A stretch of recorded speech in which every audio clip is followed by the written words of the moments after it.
Hey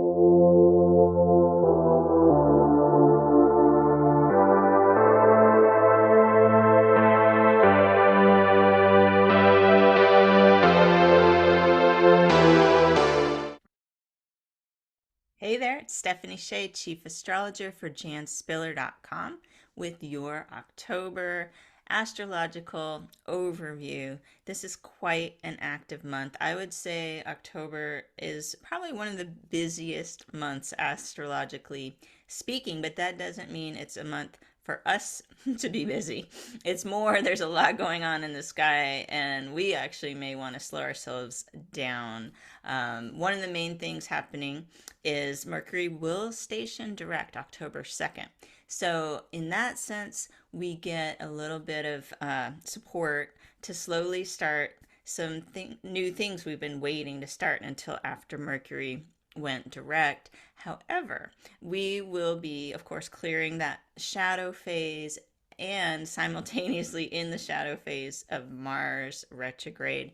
And Mars retrograde begins on October 30th and it goes all the way until January 12th. I think I've mentioned that maybe in the past forecast, giving people that heads up that it's coming so that when you're looking at your landscape for the fall, you see, okay, maybe there's a little forward moving energy happening in October, but not much. And knowing really we're going to have our most success when we start building on the things that have already been initiated, clearing our plates. Everybody's got those things they already have going that maybe they need to get done so that they can bring in new energies. And early next year, after January, really 18th, because there's going to be a Mercury retrograde at the same time as Mars retrograde in January. Little heads up there.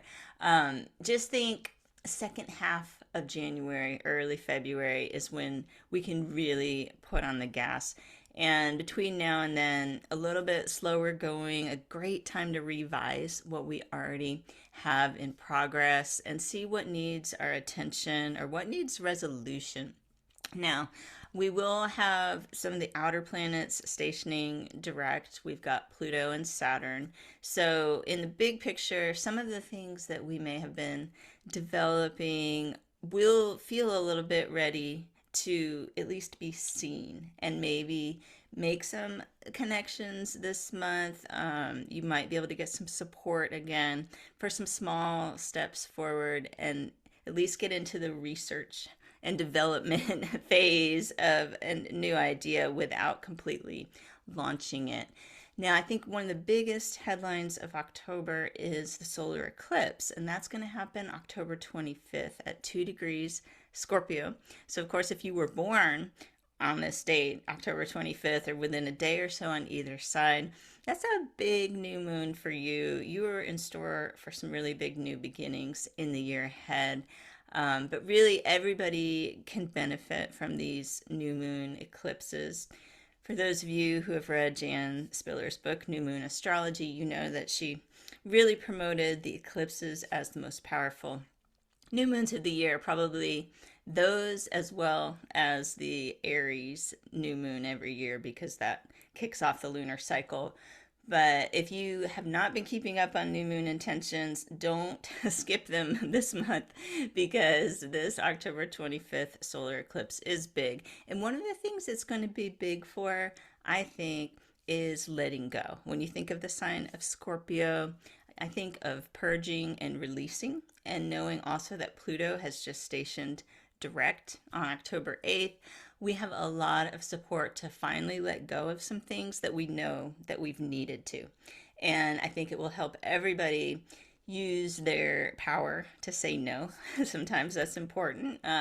Say no respectfully, honor what you know you need to do. So this is all good stuff you can use. And as you're setting your new moon intentions, just remember, okay, it's a slower time the next few months. So it's not going to all unfold immediately. It's a slower energy, but it starts with letting go of what is kind of blocking you. And then the next steps are to kind of look into what you're ready to invite in. So that's all happening towards the end of the month. A lot of this month, we're going to feel the Saturn-Uranus square kind of one more time. This is astrology I've talked about a lot over the past couple years. It was in effect in 2021, and it was hot as we came into this year, and it's been hanging around. This was that push-pull energy between Saturn, which wants some structure, and kind of sticking to maybe commitments or things the way things have traditionally been done. And then we've got Uranus, which wants to mix things up and a bit rebellious. And they have been in this square that's kind of been played out, I think, in like this, do we go back to the way things were? People feeling like we need to stick to certain principles from the past, and there's another side saying no, let's do things completely different. And it's been hard to meet in the middle. It feels very polarizing. Squares are very hard to come to some kind of compromise because it's a square energy. So this is going to be exact to the degree, not to the minute, but still the degree I think is important. 18 degrees of Aquarius for Saturn, 18 degrees of Taurus for Uranus. So this is going to add to the intensity. Now we're adding up the events of the month. Okay, Saturn, Uranus. We've also got Mars retrograde. Oh, and we have an eclipse. So as we're navigating the month, I think it's wise to be gentle with ourselves, with others, give space. It's not a great month to debate or to engage in head-on conflicts. Sometimes, there's better timing than others to like, okay, I'm going to confront this. This is more a time to go a little bit inward and focus on what you can change within yourself and be thinking about things you might want to bring into the world, maybe with more push. Again, end of January, early February next year, it will just be better timing for that. Now let's look a little bit more closely at this outer planet movement. I did want to mention that Jupiter is going to return to Pisces this month. So Jupiter began the year in Pisces, then it moved into Aries for a chunk of time, starting in May. And now it's going back during its retrograde cycle. And on October 28th, it's going to re-enter the sign of Pisces. So it's taking what, you can think of as its farewell tour through this sign. And it will be retrograde until November 23rd. And it finally moves forward again and after November 23rd, and will enter the sign of Aries again right around the winter solstice, December 20th. So between October 28th and December 19th, while Jupiter is in Pisces this one last time, it's going to take another 13 years for it to circle back around. It stays in each sign a little over a year. So think about what you want to make out of Jupiter and Pisces. This is actually a very spiritual energy. It's a very creative energy. Jupiter functions quite well in the sign of Pisces. It's a traditional ruler. So we may be thinking of how we want to contribute to the world. It's got a lot of generosity attached to it. And we'll probably see some arts flourishing, maybe a little creative burst as we finish out the year. That's something positive that can come out of this month's astrology. I think there'll be more compassion available. People might be able to see beyond their own interests in some cases and take actions that benefit others. So this is, to me, lightening up some of the heavier astrology that's coming our way. Let's talk about this Mercury retrograde for a minute. We've got Mercury stationing direct in the sign of Virgo, and that's going to be as the month begins, October 2nd. Now, we don't clear the shadow phase of this until the 27th. So it's like, you're still sort of feeling it when we're in the shadow. I always say proceed with caution. And we're already in the shadow of Mars retrograde. So it might be hard to feel Mercury's direct energy as strongly as you might normally, but there's still a good opportunity to organize our thoughts during the days that Mars is moving forward, especially in the sign of Virgo between the 3rd and the 9th. Use those days to get clear on something that maybe did feel undecided last month and begin to formulate a tentative plan. Temporary planning is pretty good under this astrology. You think, okay, for the next few months, here's what I think we'll do, then we'll reassess. That can be very successful. October 10th, Mercury will enter Libra and remain in this sign until the 28th. So while Mercury is in Libra, we're going to have the chance to strengthen our connection to others and clear up any misunderstandings that might have actually come up during this past Mercury retrograde cycle. When it comes to new relationships, definitely, again, proceed with caution.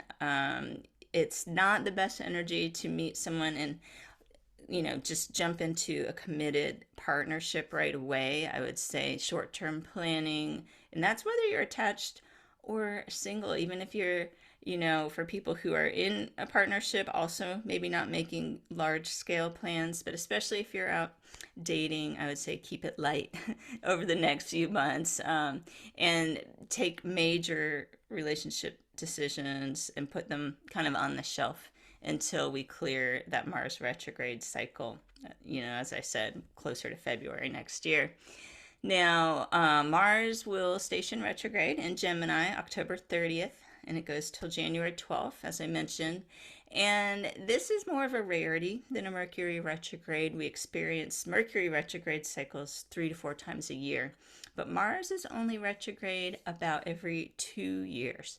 And with Mars representing action, ambition, passion, even anger, it can stir up some feelings of impatience and frustration when it's in retrograde.